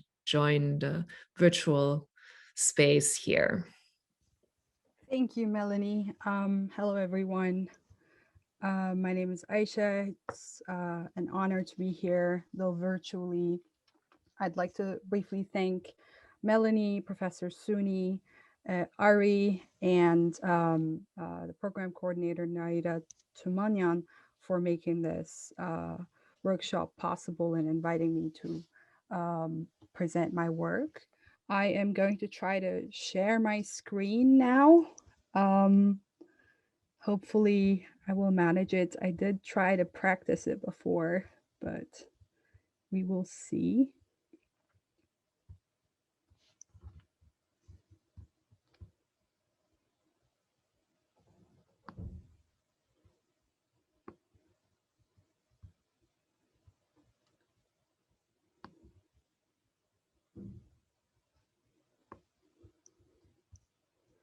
Bear with me.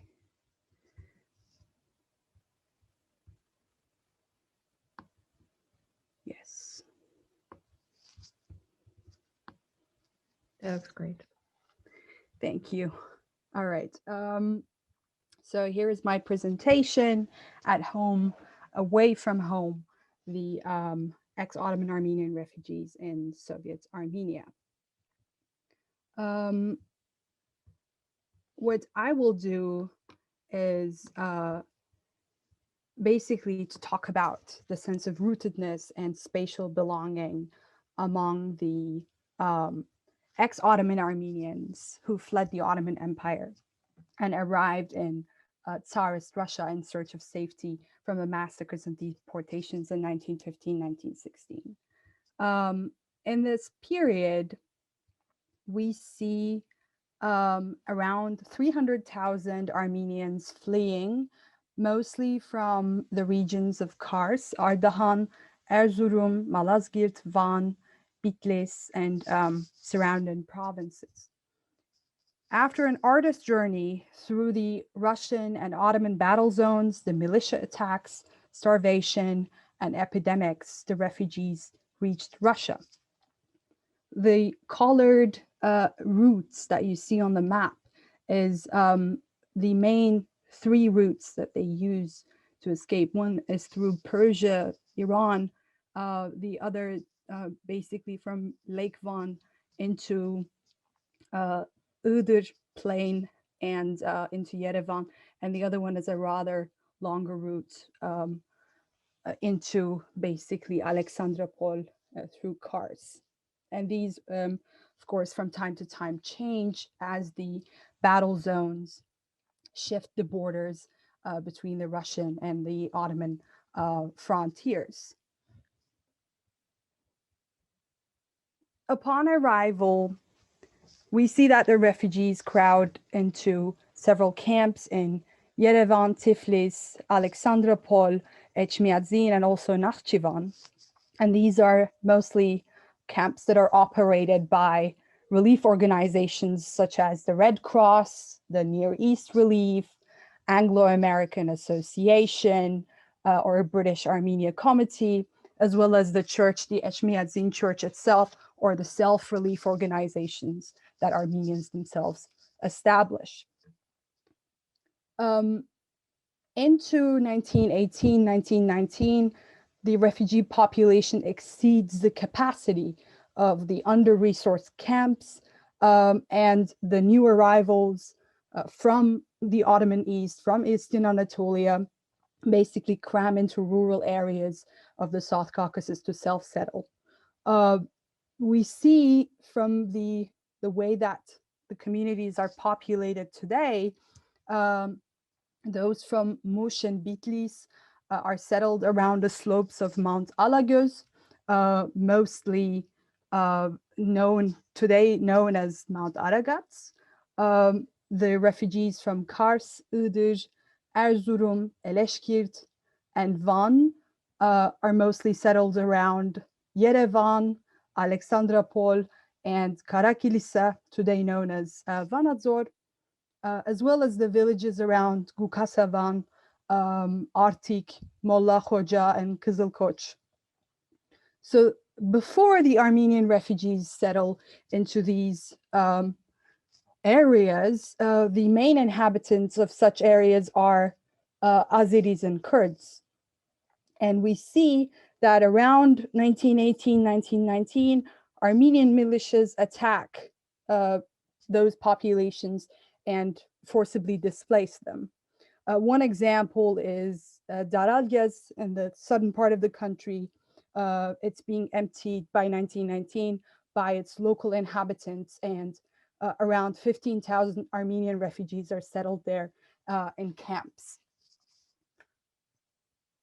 We also see that the refugees thought of their predicament to be transitory. They awaited their return to the former villages of the Ottoman East.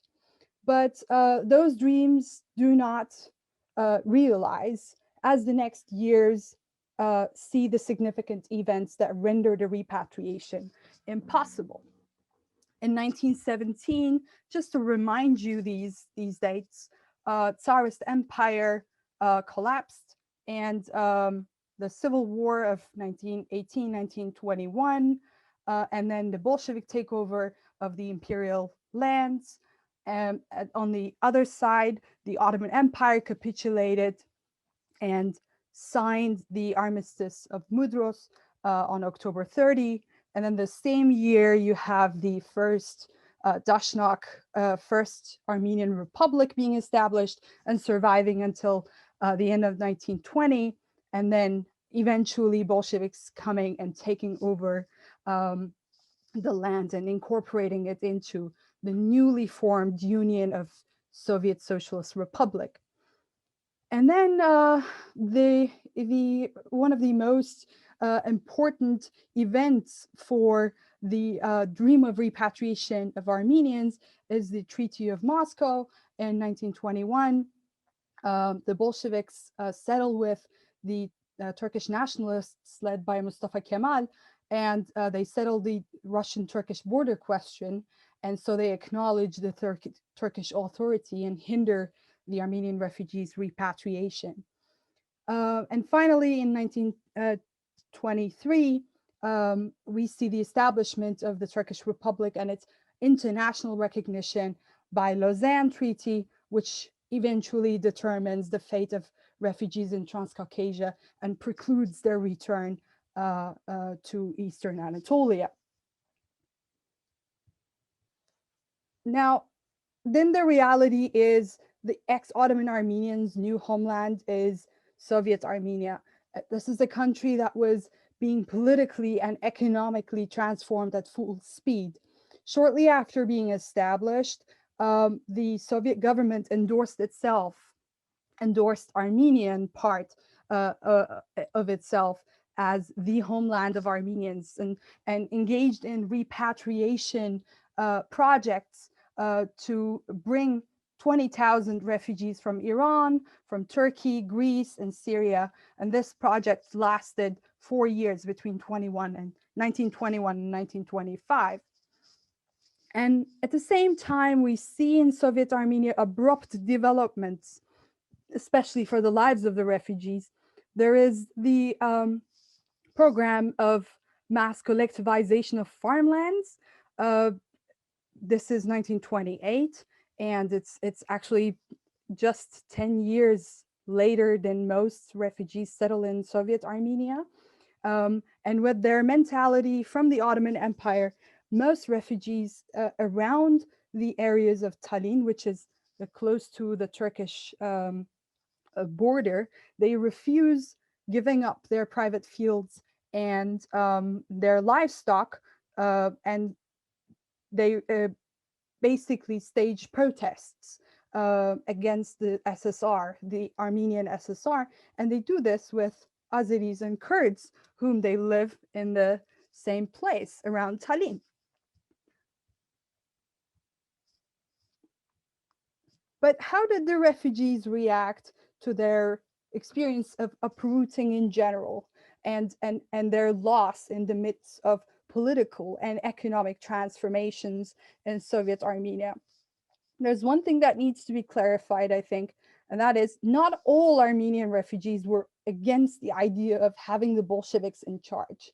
And this is very different from how the refugees in the diaspora viewed the Soviet government. But the refugees in Armenia certainly did not consider Sovietization as a big deal, even though there were those refugees who were resenting the Soviets, and they were sympathetic to the former Dashnaq government.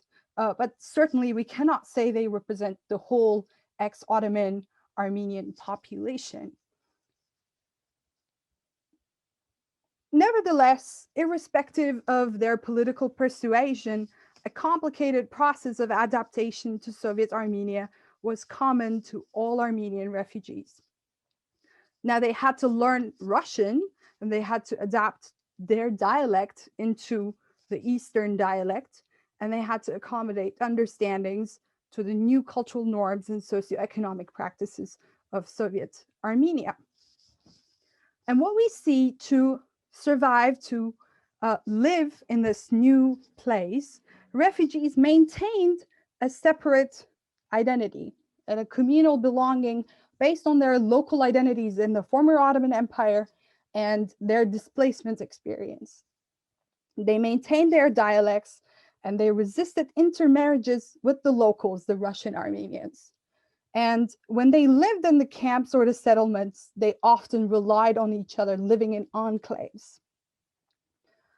We also see that into the 20s, the refugee communities established new villages and named them after their former cities and towns, such as Norsebastia for Sivas, Harpet for Harput, and Malatya for Malatya. So this was the period where the refugees started feeling deprived of the possibility of a repatriation. They found themselves in the grip of intense exilic nostalgia for their hometowns, which they often referred to as Ergir. Ergir is a spatial construct in Armenian. It translates to the old country, and it connotes two things. One is a national homeland, and the other is a local homeland. When it is used in national context, it refers, at least today, it refers to the lands that are ruled by ancient Armenian kingdoms and where the Ottoman Armenians lived for generations. So that's the type of imagined community, the imagined homeland they have in mind. And this is rather a new meaning that is assigned to this. And in terms of the local, we see that it is used for affective or relational relationships. It's an affective homeland that is formed through experiential connections to specific localities where the refugees come from. So if it is from Van, it could be Vaspurakani Ergir. If it's from Mush, it could be Musho Ergir, Sasno Ergir, etc. And we see this twofold categorization of homeland in other cases of nationalisms all around the world. If you think of the German idea of Heimat, or the Italian Patria, the Serbic Croatian Zavichai, or the Turkish Memleket, they all have this twofold understanding of an imagined place. I'm bringing this for the participants and attendees who might be interested in other parts of the world and want to see maybe some resemblances in the concept. To go back to my former question, how did the refugees whose lives straddled the two worlds of Ottoman Anatolia and Soviet Armenia conceptualize their Ergir? What did homeland mean to them when it no longer existed in the way they imagined? In the 20s and 30s, we see nostalgic reminiscence of the refugees. This is partly from the need to mourn, but also because the Soviet government endorses non-Russian national communisms and the policy of nativization, korenizatsiya. In such a period, the refugees wrote poems, novels, and childhood memoirs. They all depict everyday life in their towns before the genocide and before the violence they experienced. And the four books you see here are the most exemplary works by Vahan Totavents, Kurken Mahari, Zabel Yeseyan, and Vagar Shaknorens. what these writers conceptualize, Ergir, the way they conceptualize it is a local, a relational and affective place.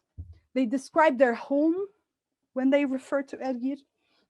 They describe their garden, their room, their street, their neighborhood, all of the places where daily life unfolds. So we understand that Ergir as a concept, as a spatial concept, facilitates their relationship with family members, with friends, neighbors, whoever they had in that particular space. This relative freedom that we see for cultural and literary expression in the 20s only lasted until the late 30s, where the Stalinist purges came into place. Several Soviet historians have shown that the Stalinist government reversed its tolerance for local nationalisms of the non-Russian Soviet nations in the late 30s. Stalin himself set a new political tone all over the Soviet Union that endorsed linguistic Russification and Russian chauvinism, to the detriment of non-Russian Soviet nationals. There were about, during the Stalinist purges, there were about 40,000 people whom were purged, imprisoned, executed from the Armenian SSR alone. And how many of these victims were ordinary Ottoman Armenians is impossible to know, but scholars estimate that they constituted a majority of Russian Armenians. Among those prisoners were many Armenian writers from the Ottoman Empire, scientists, linguists, such as Toto Vents, Noray Dabaryan, Varashak Norenz, Zabel Yeseyan, and many more whom I cannot really count. But what we see in these intellectuals' writings for basically being eligible to be sent to camps in Siberia or being executed and imprisoned is that they write about their displacement experience. So all of a sudden, the writings that they were allowed becomes their reason for them to be imprisoned and purged. We see in this period a lot of refugee writers being sent to labor camps. And I want to introduce this concept of doubly displaced in this context, because to my understanding, that the lives of these ex-Ottoman Armenians experienced the type of displacement and victimization over the span of 20 years twice. So this whole experience basically shapes their understanding of their spatial understandings, their understandings of home, etc. Now we get to the post-Stalin period, because I don't have much time. The period in which the 50s, 60s, up until the end of the Soviet Union, we see that there is an incredible amount of work that is dedicated to the former Ottoman Empire, the concept of Ergir. And this is all because the Stalinist regime is over. This is the period of Khrushchev, Brezhnev, and these periods are mostly characterized by relative relaxation for Armenians and attempts to dissociate the Soviet state from the purges itself. So we see around the late 50s and 60s, ex-Ottoman Armenians who survived the prisons, they are released and they are being basically able to, they are able to return to Armenia. And this period, we see simultaneously dozens of novels, short stories, poems, memoirs that have appeared in Soviet Armenian literature. I cannot specify enough how important it is for everyone to read these. Some of them are translated but these basically are the memoirs of people who have fled the 1915-1916 violence or their children. Among them are Vahashak Norens, again, Saromon Toronsi, Khachik Dashtent, Turen Ghazarian, Hirache Koshar, Mushek Galshoyan, etc. There are so many others. What we see in these literary works about the portrayal of Ergil is that it transcends finally the level of local, the level of affective and relational aspects of a homeland. And instead, it denotes a politically charged national homeland, an ethnic homeland of Armenians located, rather stolen by the Turks. Another interesting point in the very same works is how they position the displacement and violence that occurred in 1915-1916 and the Stalinist terror of 36-38. And these two are conceptualized often by the authors as entangled trajectories of victimization. A lot of intellectuals reflect on the Gulag camps and their exile to Siberia in relation to their former displacement and non-return from the Ottoman Empire and to the Ottoman Empire. Among these, I want to highlight Norens again.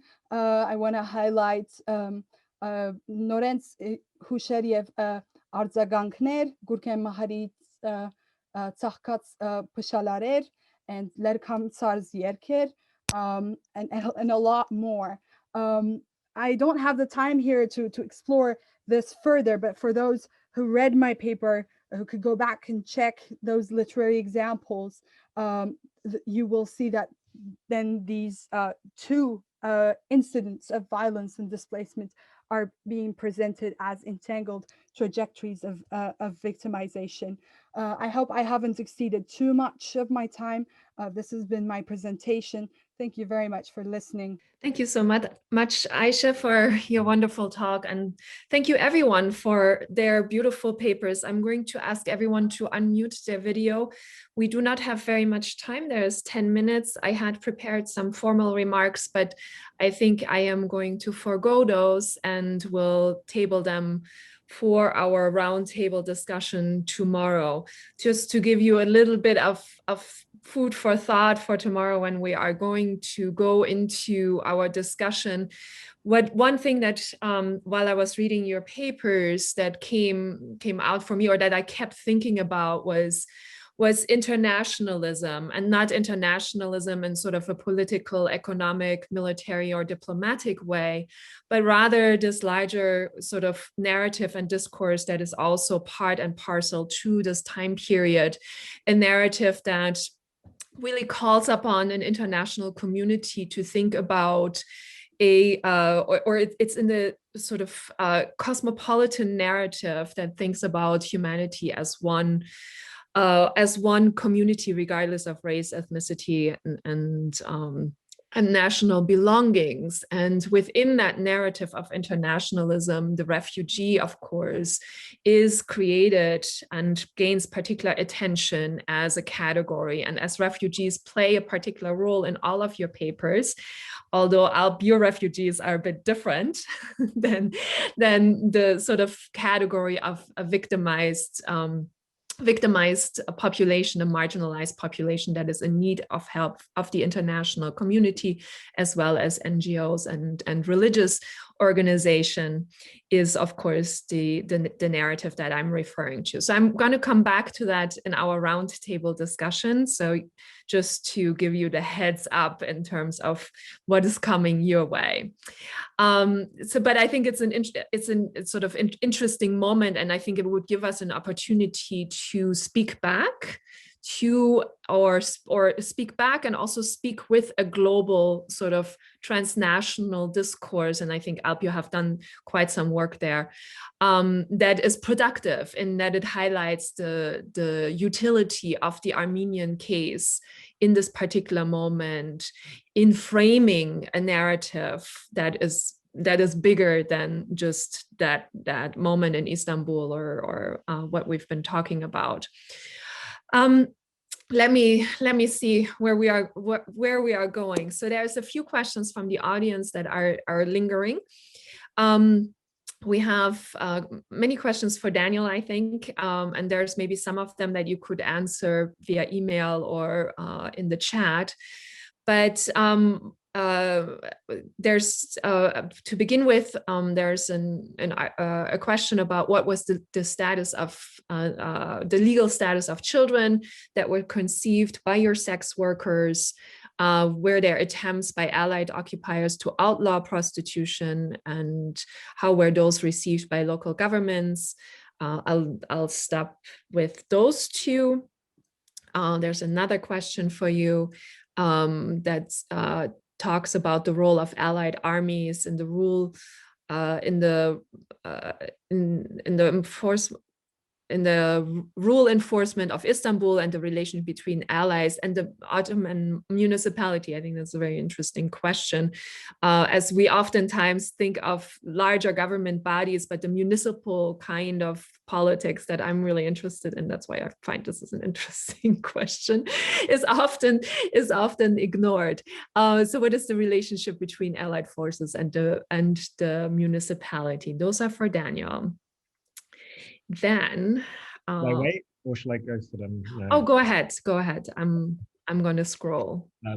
I didn't come across any, so this is in answer to the question about the children. I actually haven't come across anything about the children of prostitutes, weirdly, because probably there were some. So I'm going to have to skip that one.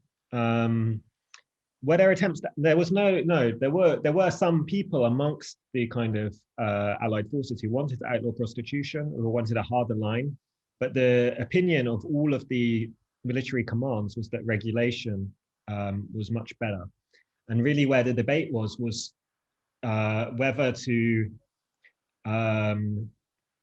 encourage abstinence amongst soldiers, or whether to provide prophylactic, condoms or other like dowsing, other ways of protecting themselves. And there was a debate whether that was going to encourage soldiers to use prostitutes if they thought they could do it safely, or whether abstinence. So that was the debate. There was never anyone saying it'll make it illegal. It was just about regulation.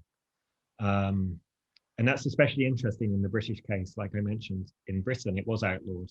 And there were times when the kind of role of the British, not just in Istanbul, but in Egypt, in regulating prostitution became a subject of controversy. And then the other question about, this question is really interesting. Basically, the municipality in general operates, continues to operate, and the Allies have this complicated relationship where they want the municipality to function, and sometimes they try and organize loans for the municipality of Istanbul. They also bill the municipality for things like roadworks and stuff, which they claim are necessary.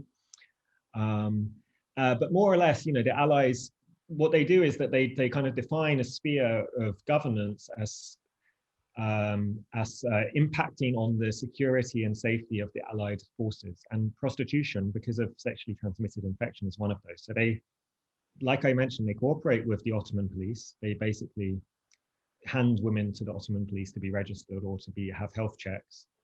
And the kind of when it gets interesting is in the period between the fall of Izmir, the capture or liberation of Izmir, whatever you want to call it, September 1922, and the end of the occupation, because at that point, the Allies acknowledge that the nationalists are the ones who are going to come out on top. And they they basically accept that figures representing Ankara will now come into the positions of governance in Istanbul, even though the Allied armies are still there. And at that point, they have to start trying to find a much more circumspect role for themselves. And in the question of prostitution, it basically comes up that the Allies will stop arresting women for prostitution, except in cases where it's like, they basically, I can't remember exactly the definition, but they restrict their role. And that happens in a lot of other areas too, basically. The Allies kind of take a step back in that transitional period up until October 1923. I don't want to take everyone's time for answering complicated questions, but that's Thank you so much. I think Alp, you have a question for everyone. I had a question for Aisha Noor, actually. An excellent presentation. I wonder whether there are memoirs or, let's say, records of Soviet Armenians who ended up coming to Turkey during the interwar period, for instance, as Soviet diplomats, or let's say, because there was a great deal of exchange between Turkey and Soviet Union, and whether Soviet officials also utilize Armenians who were familiar with the region, with the language, and whether these people have also commented on the lost homeland. Thank you, Alp. As far as I know, the border was closed ever since of the establishment of the Armenian SSR. So we know that up until 60s, I mean, from the general policies, the Soviet policies of borderlands, it was impossible for Armenians to pass to the Turkish side, and not only because there was, you know, Armenians and Turks and hostility between them, but the boundary between Soviet Armenia and Turkey was a Cold War front. So up until the 60s, I don't know anything. And I know I kind of traced some ordinary people going back and forth and doing business in the 80s, where they also go and visit their relatives who've stayed in Turkey. But other than that, it was only the Soviet staff who, or the Turkish staff, who basically were able to go and see the other side through this train that departed between Kars and Alexandropol. And that was like once a week. It was mostly for mail and exchanges, etc. And occasionally, the people who worked for both of these states did go through. Thank you. Ryan, you raised your hand. Yeah, thanks. I can't turn the camera on because I'm running around the house helping out my kids, and no one needs to see that. First of all, everybody, really great talks. I learned a lot this morning. Just a quick question for Ari. Now, do you look at Armenians who fled with the Greek occupation in 1922? I understand that there were a fair number of people who worked in the administration and either left via Thrace or left after the counterattack in September. Do you know anything? Do you know anything about this, or is there kind of any literature on what happens to them? Do they fall under the same boat? Yeah, thank you for this question, Ryan. I think the majority of them left from after the fall of Izmir, after the entrance of Turkish nationalist troops in Izmir. The majority of them left with boats to the Greek islands and also to the mainland Greece, to Athens and Salonika. But I think there were around 100,000 Armenian refugees fleeing from Western Anatolia to Greece, and there were around 15,000 Armenian orphans.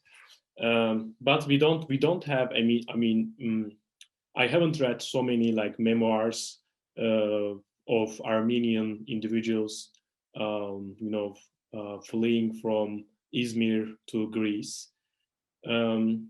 Yes, some of them also left for Cyprus, and a small portion of them left to Egypt following the fall of Izmir. And then, interestingly, some of them who were in Cyprus, they then immigrated to the United Kingdom. So today, for example, in London, there is an Armenian community who came actually from Cyprus. But some of them also left for Bulgaria following the fall of Izmir. But I think the total population was around like 150,000 people. Just as a quick follow-up, I mean, the reason why I ask is two things. One, I know that there was this body of Circassian collaborators that also went, you know, kind of either with them or sort of a part of this wave. And some of them were sent to and were resettled in Greece, as I understand it. I don't know if they, in villages that were emptied during the exchange. And I also believe that there were also Circassians that went to London via Cyprus as well, including some that were involved in the Circassian Congress in 1921. But anyway, neither here nor there. Thank you, Ari. Great talk. Herkesetem also left to Greece, right? After. Yes, but then he went to Berlin. But then there are several others, you know, who are lesser known. This guy, for example, Ibrahim Hakkı, one of the sons of Ahmed Anzavur, who later died during an invasion in 1923. But I did see, and I can perhaps send it to you, I saw an article from the 1930s, I want to say in Aksham, where somebody went back to their village in Greece, one of the exchangees, and found Circassians and Armenians. So anyway, just maybe somewhat of a trivial point, but thought maybe you'd be into it. So thank you. Thank you again. Thanks, Ryan. Thanks, Ari. Daniel, you have your hand up. Oh yeah, I kind of have a question and an answer to Ryan's question, which is like, the question actually is for Ari, which is that the Lord Mayor, if I recall rightly, I read in my archives, like that the Lord Mayor's Fund directly evacuated some children to London from Istanbul, some Armenian children. But maybe you can confirm that. And then on the general question of like refugees at the end of the occupation and Armenians among them, there was actually quite a few people in the Foreign Office that were arguing that all of the Armenians in Istanbul should be given British protected status. During this transitional period, when they didn't know if there was going to be a negotiated settlement to the Near East question between September 1922 and October, and when the negotiations at Lausanne started to go better, there was this general fear that all of the Christians in Istanbul would be forced out, and there would be a forceful invasion of Istanbul, which the Allies they were very well aware that they had no chance whatsoever, given the limited resources that they had, of holding off the Turkish army. And so they were planning for this kind of general evacuation of the city.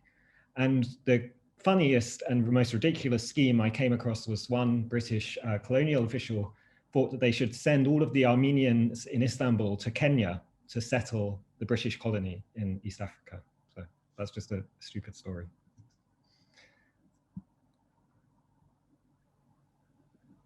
Yeah, I know that Lord Mayor's Fund, for example, saved many Armenian orphans and women in the South Marmara region, in the neutral zone, between the nationalists and the British forces. So I know that they saved many Armenian orphans and women in South Marmara region, like in Bursa or Hangazi, Gemlik, in those areas, Bardizak, in those areas.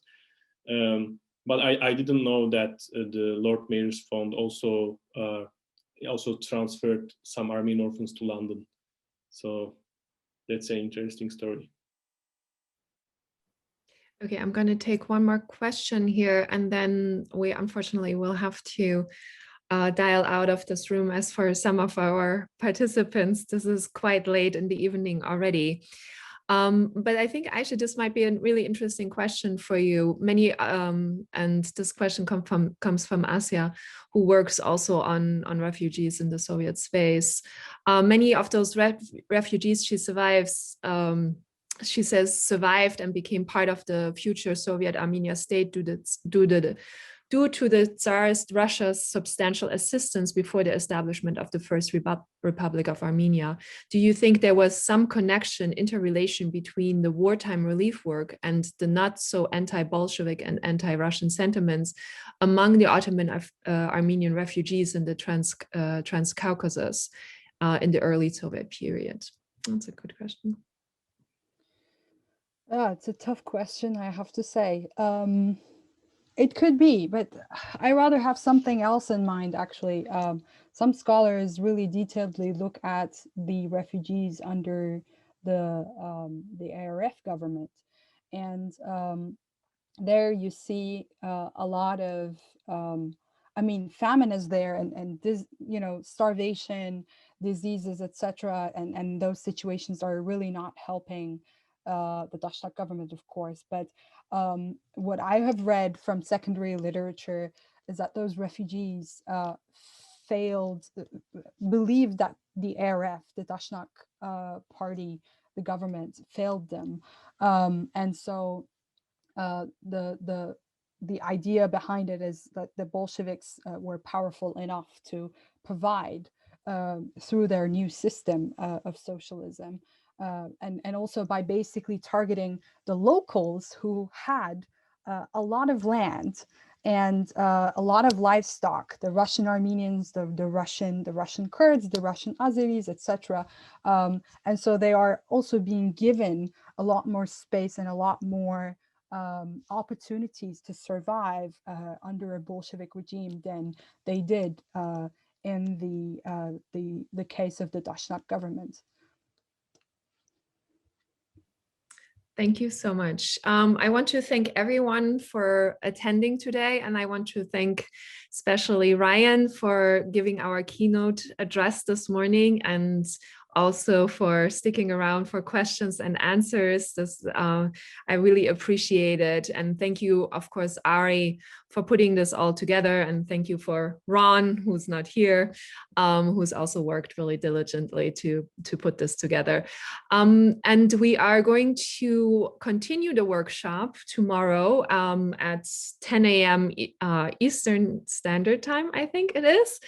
And you can use the same registration link to our Zoom session that you used today. And so you can all dial back in and continue this conversation. We will be thinking about post-World War I and the armistice through the lens of literature and science tomorrow morning. And some of our panelists are already here. So this is a wonderful preview of what's to come. So I thank you all, and I will see you all tomorrow morning.